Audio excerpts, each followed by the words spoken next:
Hola, Javier. Hola, hello, how are you? Very well, very well, very well here.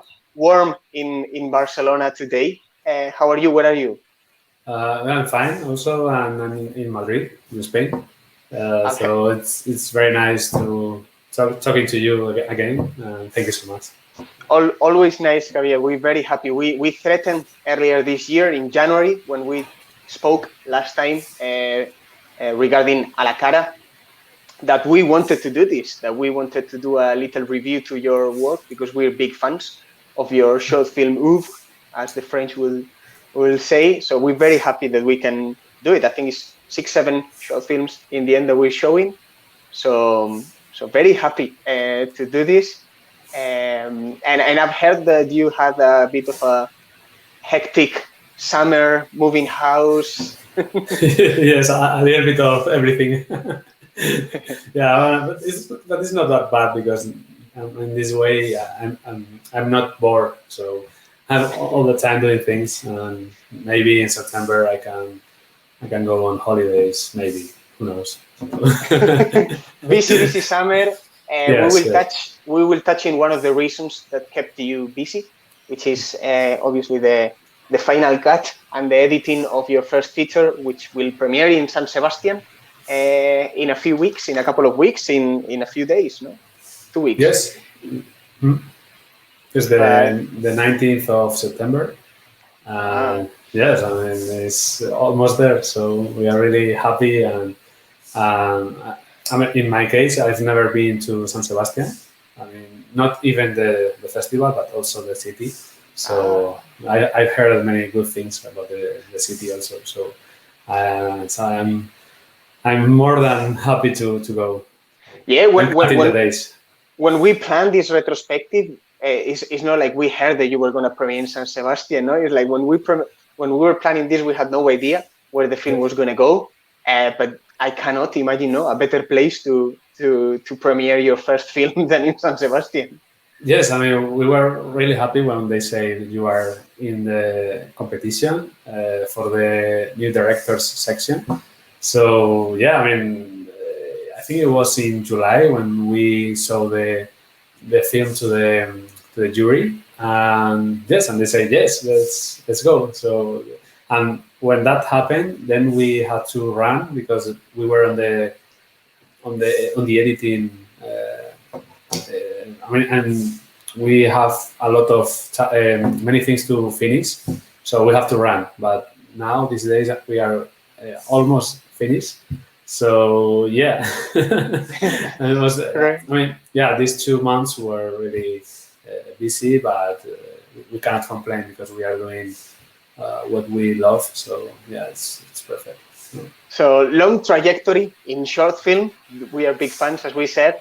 And now first film going to San Sebastian. We're gonna try to deconstruct in the next minutes the reasons why we like your films and maybe the reasons why San Sebastian picked your film as well, and why we think that this retrospective was long due, and anything coming from Javier Marco in the future will be interesting. So no further ado, let's kind of start with this conversation, Javier. One of the things that we are very happy for you to be included in this retrospective we're doing simultaneously around your films, Alvaro Gago films, and Elena Lopez Riera films, is that we see you as a very different director in terms of style, and we think that watching all these films is going to be a very enriching experience. In a way, we see you as a more uh, Alvaro and Elena maybe play more with the boundaries of reality, fiction, documentary, non-fiction, Mhm. and in a way we see you as a master of the tricks or an artisan of the tricks of fiction, of the best fiction tradition that we have in the country, probably from script to shooting to working with actors. I don't know if you feel comfortable in that realm of fiction and this kind of definition. Yes, I mean, for me, cinema is how do you say teamwork. I mean, everything has to be perfect. You know, the sound, the cinematography, the editing, everything. But the first thing for me, I mean, the things that has to be very solid are the script and the actors. So once we have that, then we go further. So that's the first thing, no? And well, I always work with Belen Sanchez Arevalo, the screenwriter, which is also my partner, and so we live together, and we are all the time talking about cinema, new stories and sharing life, sharing films, sharing yes, creative process. yes. So every day we are talking about it, and so the good thing is that I mean, both of us, we see the cinema in the same way, and that's really important because in that case we can, I mean, we talk each other very easily because we see cinema the same way, and and yes, as you said before, I mean, first the script has to be very very good, um, and also the actors. I mean, I love working with actors, and I love when I meet an actor who works in a different way from other actors because you have to adapt to them as a director. I think you have to adapt to them, and if they like to work in some way, you have to do it in that way, and it depends on the actor you are working with, and that's one of the best thing I like now about directing. Um, and for example, in this film, Josefina, I've worked with many of them before in the short films, and I knew them. So, I mean, and many of them I mean, they're very, how do you say, they're great actors, and you want to work with them in every movie that you make. And it's a pity that you don't have so many characters for all of them because some of the actors, I mean, I couldn't work with them in the feature film because there are not many characters. But if everything goes well and we make more films, then we will work with them because when you, I mean, I fell in love with the actors, and that's a fact. Um, because they make I mean, good actors that make the job easily. I mean, I love when that happens. And yes, I like to rehearse a lot before the shooting, because when you go to the shooting, then you are prepared. No? So, but I mean, sometimes you don't have the money or you don't have the time. But if you can do it, I think it's the best option. No? And when you are in the shooting, you have to be open for magic because many good things can happen in the shooting, and you have to be open-minded and say, okay, if this is good for the movie, then you should pick that thing and put it in the movie. Mm-hmm. And obviously, you've been. I mean, I guess directors always want to work with good actors. But from Pepe Casalan to Manolo Solo to Roberto Alamo, now in Josefina. But then there is one in particular that is almost like the muse, which is Sonia Almarcha, that you've worked with her quite a lot. What you find in her? How is working with her? I mean, with all of them, but in particular with Sonia, because we see that really captures quite a powerful energy of what you're trying to compel. Yes, I mean, I love Sonia Marcha. I mean, she works really really hard and really good. And I met her in a festival in Alicante. It was a Sax Film Festival, and I met her because she was doing like a chat there. I mean, I don't remember. I think she was talking about how to act or something like that. It was like a kind of a masterclass there. And then when the talk finished, I introduced myself to her and say, okay, I'm Javier Marco. I'm a film director, and I like what you did in La Soledad, the film by Rosales. And I say, maybe you can give me your email, and and if I have more projects, I can send you the script. And she said, yes, of course. And she gave me the phone number. And I said, okay, perfect. And the phone number is better than the. Not even the agent, no. yeah. It's much easier, no?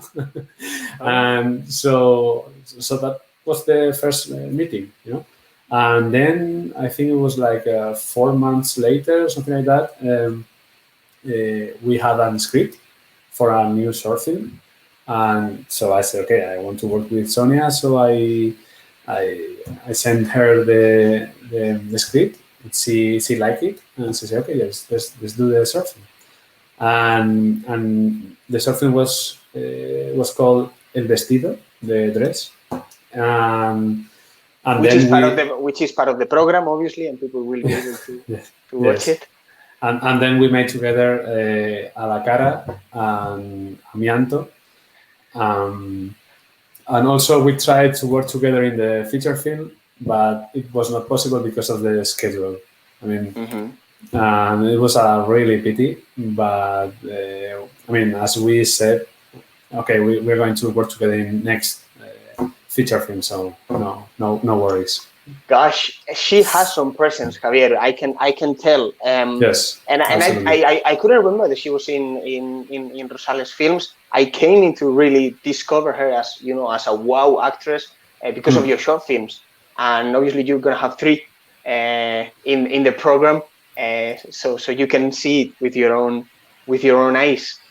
But maybe moving on from actors to what we think is really one of the strengths, or one of the things we really think is quite genuine in your style, is this skill to make of small events, small uneventful things happening, a phone call, just a couple bumping in a bus, just in A la Cara, for instance, a flat visit of these small events, telling us something way more universal and heavy about us, about humans. Yeah, I mean that's what we like as an audience. I like to see films like that they talk about the human condition and things that many people can relate, and that's the kind of movies I really like as a spectator and also as a creator. I mean, I like to make films. I try to imagine myself in the theater and saying, okay, I would like to see this film. So that's what I try to do every time that we make a short film or a feature film. And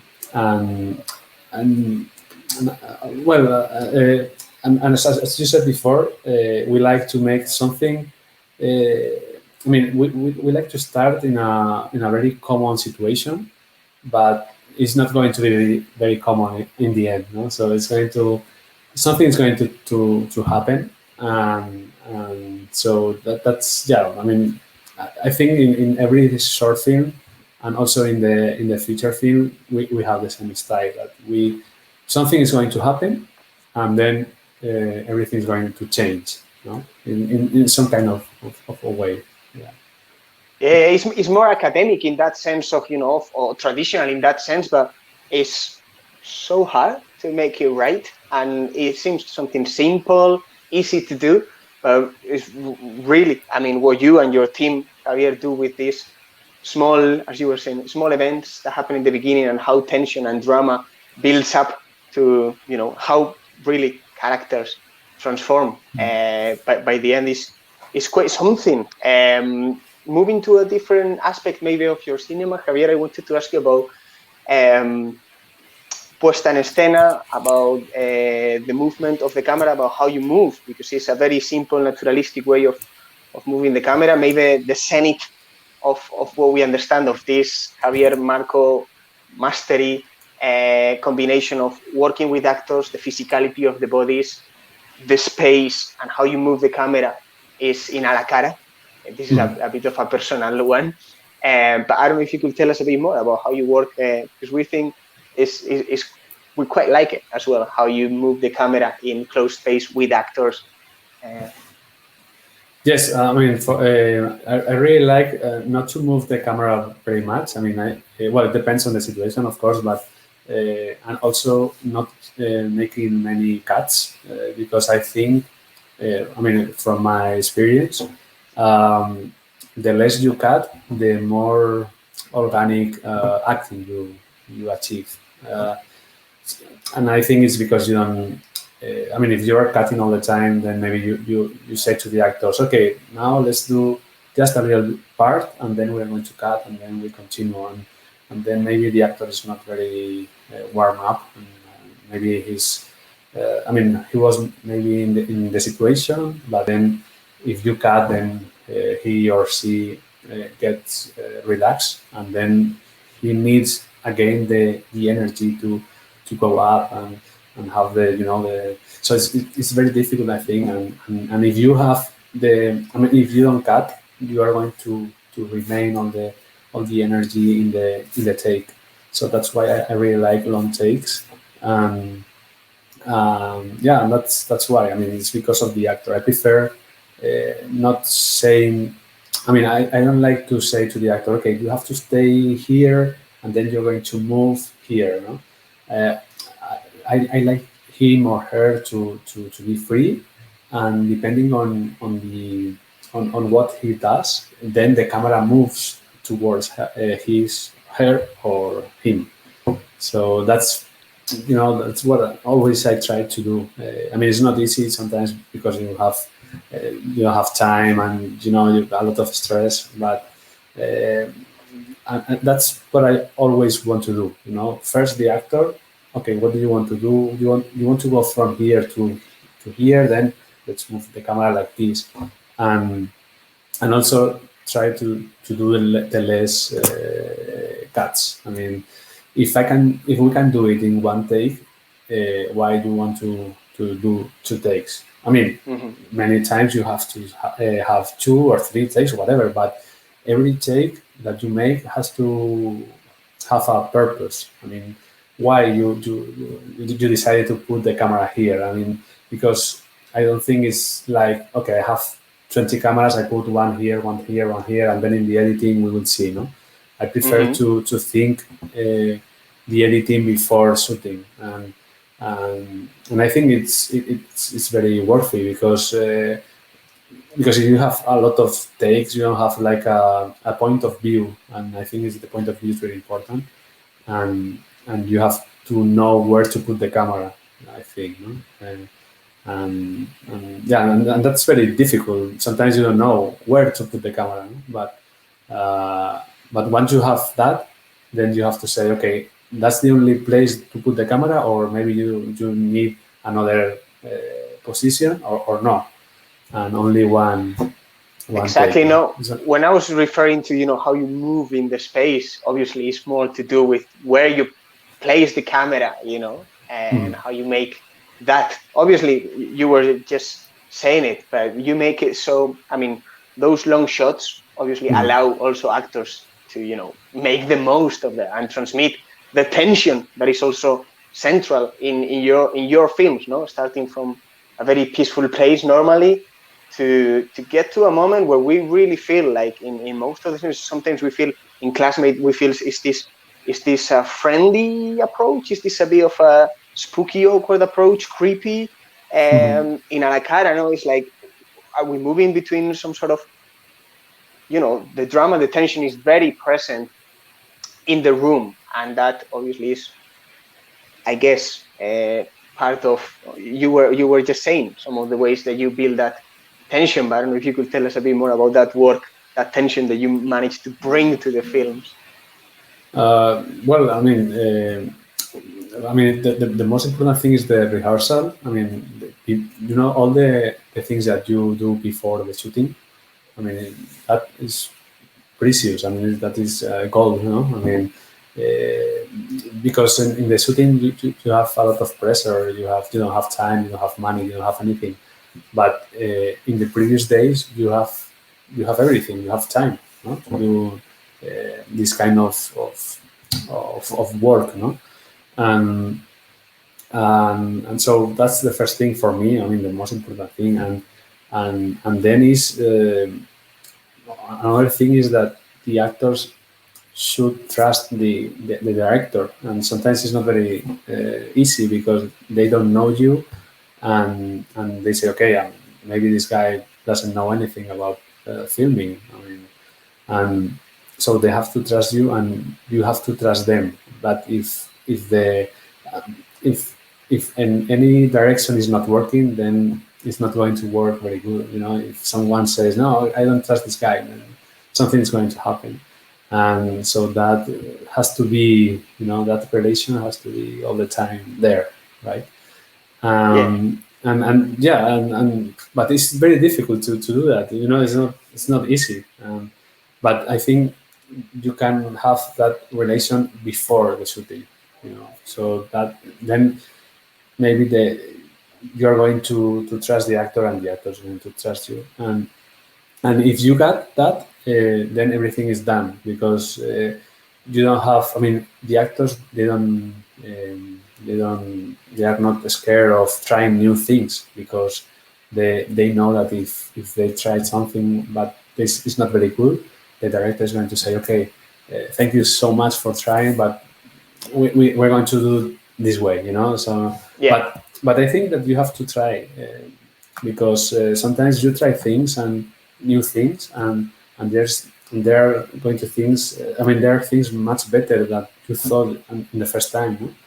and but you have to be free, you know, free to try, you know. Are you? Do you allow that? Because there are directors that allow that and even write with actors and allow, you know, a lot of suggestions from actors to come into the scene, into the shooting. All the time. I mean, all the time I Yeah. say, okay, yes, I mean, and if they don't like any dialogue, I'm open to say, okay, what would you prefer to say? And say, okay, I would say whatever. And they say, okay, yeah, maybe. I mean, it sounds perfect. Use it. Because when you are writing, you don't know how it's going to sound in the actor's mouth. But when you are rehearsing, then you say, okay, I mean, this sounds good, but for example, this dialogue doesn't sound very good, so let's change it. So uh, and so that's why I love to work as a team. I mean, and for example, and these actors I'm working with in Josefina, they are a lot of experience. I mean, they have a lot of experience, and you have to trust also this experience, you know? And many things that they say, they go in the favor of the film. So, but as a director, you have to know if they go in favor or against, no? Because some ideas maybe they're not good for the film, and then you have to say no, thank you so much, but this time, no, this is going. We're going to do it like the script, for example. No? But many times you change the script because of the ideas of the actors, but not only the actors, but also the cinematographer or the.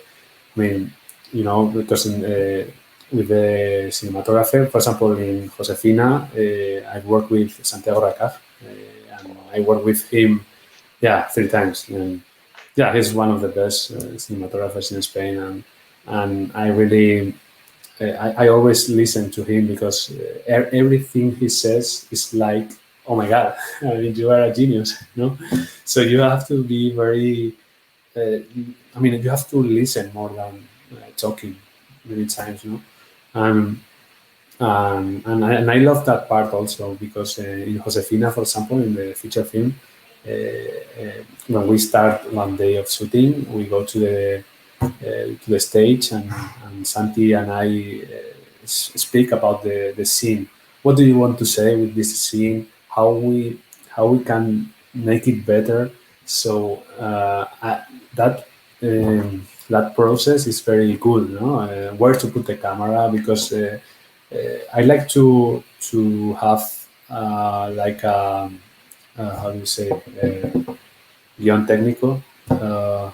Like a technical script, or Yes, but yes. I shooting. mean, yes, like you put where to want the camera and what are you going to do now with the camera. But um, uh, just in case that you, for example, in the shooting, you don't know what to do.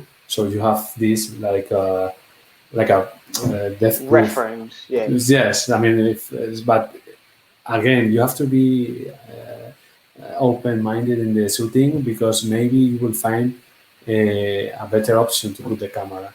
So, Mm-hmm. but I like to have like an option just in case. Okay, just in case that you don't. I mean, you don't know what to do. Okay, so this is good. Boom, I have this option. But what happens if you find a better option?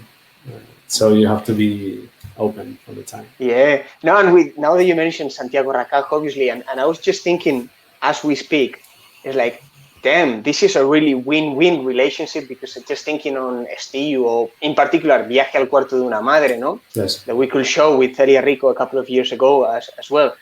He plays so well and plays the camera. He films so well in interiors, in houses, in households, in stairs. Really, everywhere. Yes. really. No. Yes, I mean he has a very realistic style, and he's always not only looking for the lighting, but also for the narrative for the film, and that's what I love about him. I mean, he wants to work in every direction, not only in the lighting, but also in the narrative. So happy that Santiago, that you're working with him also in your first feature, Josefina, because yeah, again, what you were saying about Santiago is what we think about your style as well. It's a very naturalistic and very simple, and you yes. audience will have the chance to see this in all these films that we're showing you by Javier. But it sounds so simple, and we were touching on it. It's so difficult to achieve in the script, in the rehearsals, with the actors, in the editing, allowing space. Creating that space is so hard, and in your films is just so nicely done. Thank you. Thank you so much. Moving from technicals a little bit to the themes, because we've seen, particularly in the last in the last 4 or 5 films, that you kind of get into a style. You're getting more social, more realistic in the themes of your films, and more comprometido and committed. In Uno is immigration or migration movements. In El Vestido is economic crisis. In Muero por Volver is technology and new technology, and kind of continuing with social media, social networks, Twitter in particular with A la Cara. But have you found the balance? Do you want to stay there with this realistic and a bit of, social, uncomfortable critique? Yes, I mean, I love about talking about social things because, for example, when we were creating the story of A la Cara, we were really tired of going to the social media and see every day how the threats and the insults every day, to many public people, famous people. Well, not only famous, but every people. I mean, everyone you can. Yeah. Yes. So it was like, we have to talk about this. I mean, this situation, it seems that like it's not going to end. I mean, we made the short film in 2019. And now in 2021 is even worse. Yeah. Just going up and up.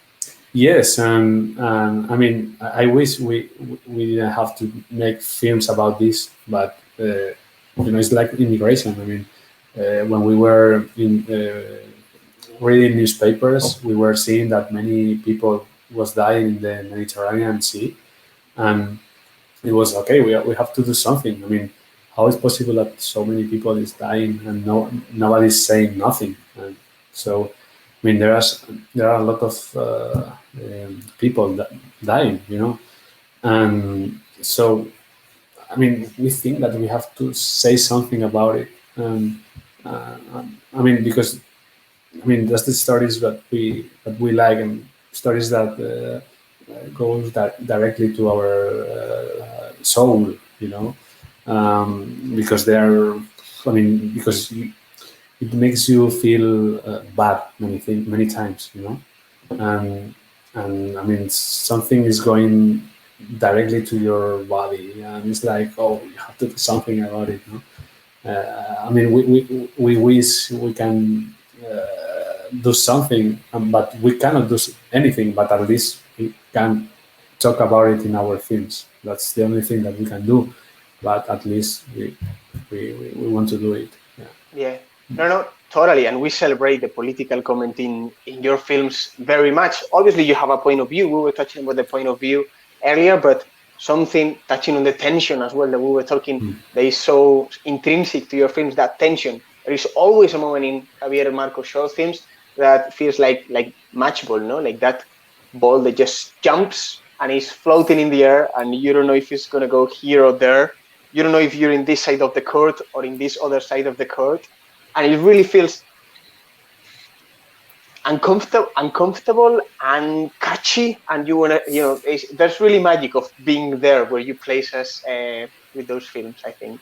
Yes, for example, in A La Cara, we wanted Clearly. to, yes, I mean, we didn't want to say, okay, this is the hater and this is the bad guy, and this is the woman who suffers the threats, so this is the good woman, no. I mean, we didn't want to do that. I mean, we wanted to know why these kind of people are all the time threatening and insulting people on social media, and maybe and not saying, okay, let's try to understand him, why he does this kind of things, and we did a lot of research before the writing, and we found that there are so many kind of haters, and we focus on one kind of them, that the people that they are alone, they feel alone and they don't have friends, and he's all the time at home doing nothing, and the only thing that they want is to comment everything, and I mean, he thinks that he knows everything when he doesn't know anything, and he only wants to have a lot of likes, and it's like the only friends that this guy is going to have, but they are not friends. It's because this guy is making fun of somebody, and so other people is saying, okay, I like this guy because he's very funny or whatever, no? But Outspoken, yeah, and obviously Manolo Solo and the character, he doesn't know, like, when he's confronted, and same with issues like migration or all these topics. When you confront it and you put the topic, I mean, that minute or minute and a half that you allow us with him really being confronted to why, why it's it's the space that I mean that is great to be, because you're giving us that complexity. You cannot just say, okay, it's just a hater. You allow us that space to be with that person, with the bad guy. Yes. In that case. Yes, because then we find that maybe, I mean, he's not that. He's not a very bad person, but I mean, maybe the society also make this guy like, okay, the only thing I have is the social media, so I'm going. I start like a little bit, maybe only one insult, but then when he sees and he realizes that many people likes the comments that he's doing, then he goes farther and farther, and sometimes I have to stop, because now I'm all the time threatening and insulting, like so this guy, I think, I don't want to make spoilers of the short film, but at the end of the film, I want to think that the haters has learned something, that he has to stop doing this kind of things, because he's making. I mean, the people who the insults is going. I mean, he's doing a lot of suffering to the people. There is a human, and he forgets that there is a human. It's kind of a dehumanized space that then all of a sudden you're confronted with a human in a room, and it's like, oh, Right. There was a human behind this Yes, action. and this human is suffering a lot because of me. So that's Yeah. And I'm hoping you saw this interview after watching the films. But yeah. if no, we maybe told you a lot. But still, what you achieved with Alacara is quite something. Understandably, you went all the way to the top achievement you can have in Spain when you make a short film, no? Which is Mhm. win the Goya Award to Best Fiction Short Film. I guess you are now rich and you live in a mansion, and winning a Goya changes your life and everyone. Well, not really. I don't think so. No, I wish, but no way. No. And I've just moved to another house, and it's very it's a small house, so I'm living like before the Goya Award. But it's true that the Goya is good because it gives you like okay, you are doing it good. You have to keep doing it, and it's like okay, you have to make more films and short films and whatever. No? So that's a good, that's the best thing of the Goya Award. No?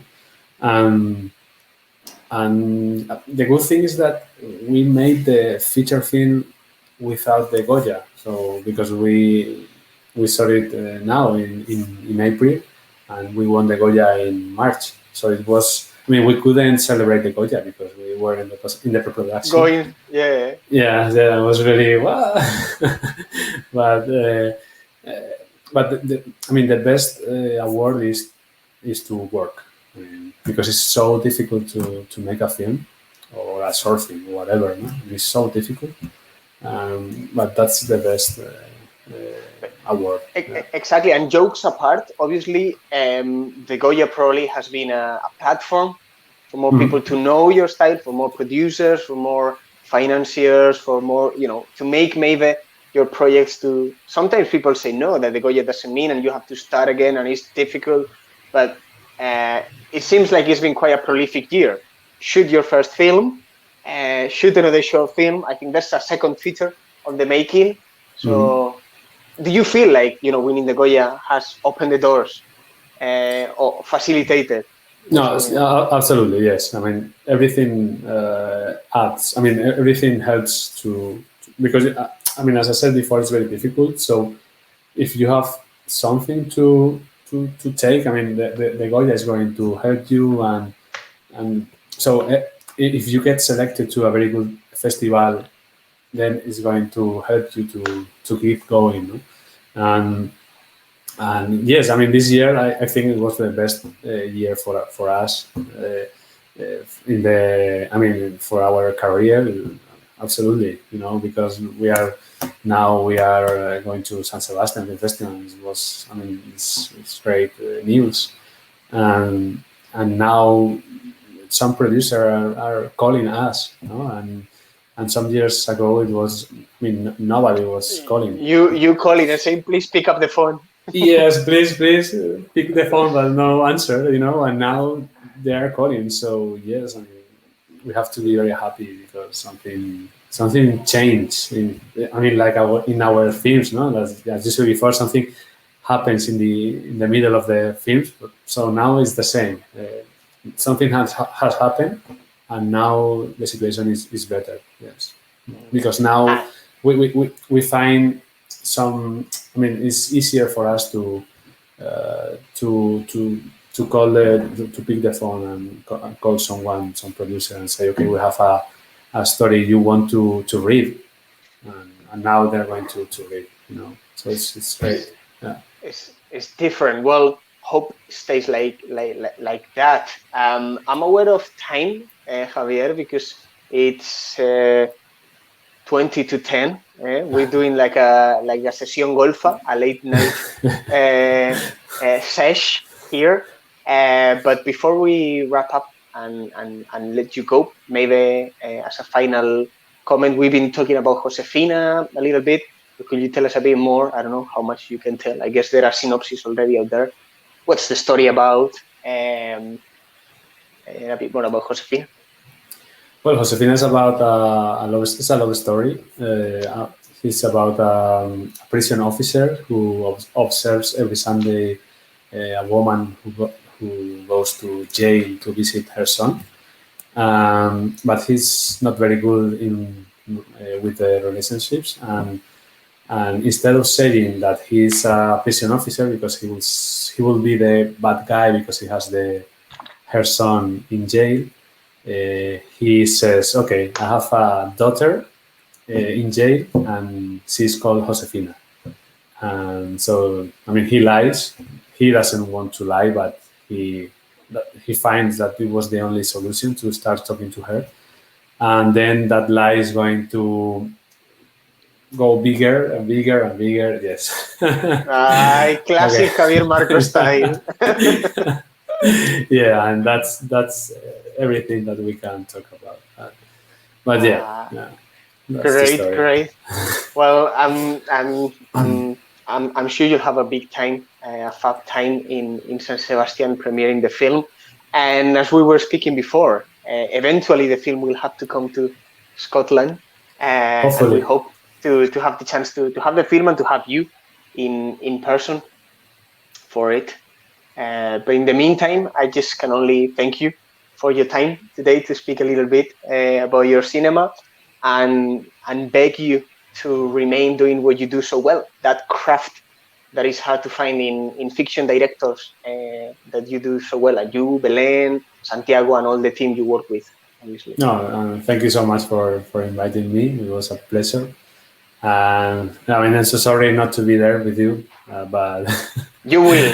Don't worry. Yes, hopefully, yes. I mean, I'm dying to go to Edinburgh. So. We're ordering the pints, and I'll be there. Obviously, I'm now here with cañitas and vermouths, but I will be there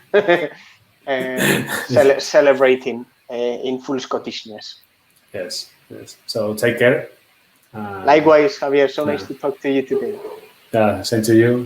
Thank you so much. Thank you. Have a nice night. Bye, everyone. You too. Bye. Bye.